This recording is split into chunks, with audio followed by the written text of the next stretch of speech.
Joining me now to discuss this and more, Strategic Analysis Australia Director, Peta Jennings.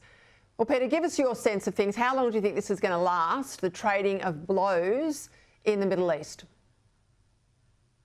I think we're going to see significant air campaigns, airstrikes against Iran, at least for a week or so, Peter, and that's because the Israelis want to make sure that they are thoroughly destroying the nuclear program and also chemical and biological weapons programs.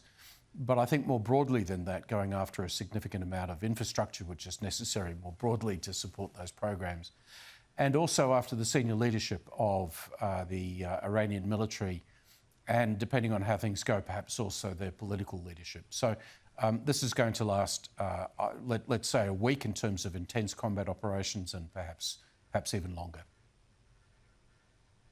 Okay, we've talked a bit already on the show about the assets, the infrastructure that's been hit, but I think you've touched on there the leadership that have been annihilated in these precision bombing raids. Give us an understanding of how important that will be to possible regime change in Iran. It happened very quickly in the case of Syria recently. I suspect because they've been there so much longer, it's more difficult in Iran. But give me your take on things. Are we going to see regime change, Peter, do you think, in the short to medium term, potentially? Well, we've seen the Israelis are saying perhaps 20 senior military leaders have been killed, including the Commander-in-Chief of their military, the most senior general, the Chief of Staff of the Iranian Guards Corps, which is also a most significant internal security apparatus. We've seen the commander of the missiles and drones killed, a senior advisor to Ayatollah Khamenei, a political advisor.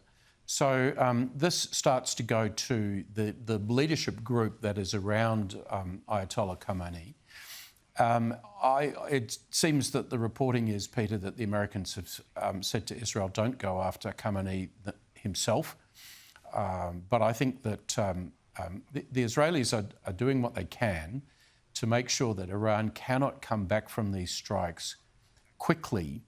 And a model for this is a little bit like what they did with the Hezbollah leadership in Lebanon just a few months ago. They know where these people are, and they are very deliberately attacking them.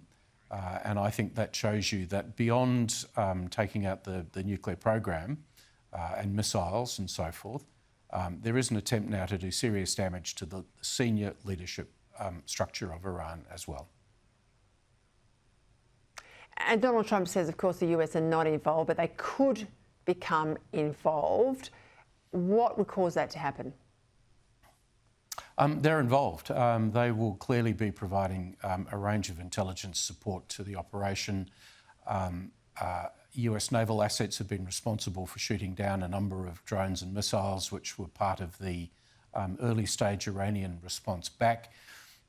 Something that I will tell you with a degree of certainty, Peter, is that Israel will be calling on air-to-air refuelling assets that goes beyond what they can provide for themselves. They've got a long way to go to send these aircraft to get to Iran. America is involved already. And most importantly, they're providing backup. They're saying directly to Tehran, don't extend this war. Don't go broad. Don't go attacking American interests more widely through the Middle East. And therefore, America continues to be the indispensable power, Peter, even though they're happy to let Israel be the country which is doing the striking. You know, as this played out on Friday, I just kept going back to that Obama-Iran deal and all the billions and billions of dollars paid out potentially, they said at the time, for peace. Was it worth a jot? No, it was not. It was a disaster. I mean, it got a small amount of controlled behaviour on the nuclear program, but nothing that has stopped Iran from getting very close within weeks of being able to develop a bomb. It pushed a whole lot of money back to Iran, which they then used to fund Hamas and Hezbollah and to attack Israel. So, you know, when the histories come to be written about this period, that Obama deal will be seen to have been a disaster and something which has led us step by step directly to where we're at today, where really Israel has had no choice in order not to face an enemy that calls for its destruction with nuclear weapons, they've had to do what they've done. And now they have to go on through and complete that process to make sure that Iran can't come back to this stage anytime soon. All right, I just said before to Chris, your managers, I'd love to be a fly on the wall at this meeting between President Trump and Prime Minister Albanese. I mean, you know, he'll have nowhere to hide, our Prime Minister. It'll be the Emperor who's got no clothes on defence spending in front of Donald Trump. I do not think they'll do that sort of usual diplomatic dance and he'll get away with not spending what the US demands we spend. How do you think it'll go?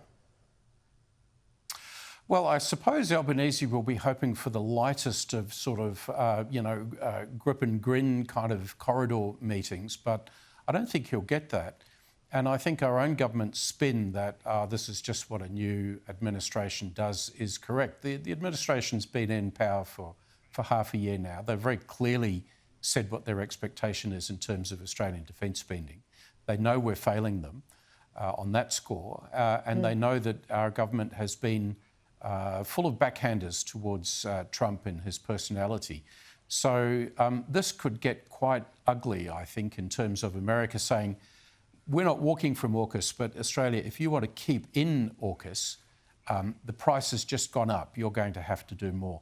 I think that is what the shape of the meeting is going to be like. We will watch your analysis with interest. Thank you, Peter.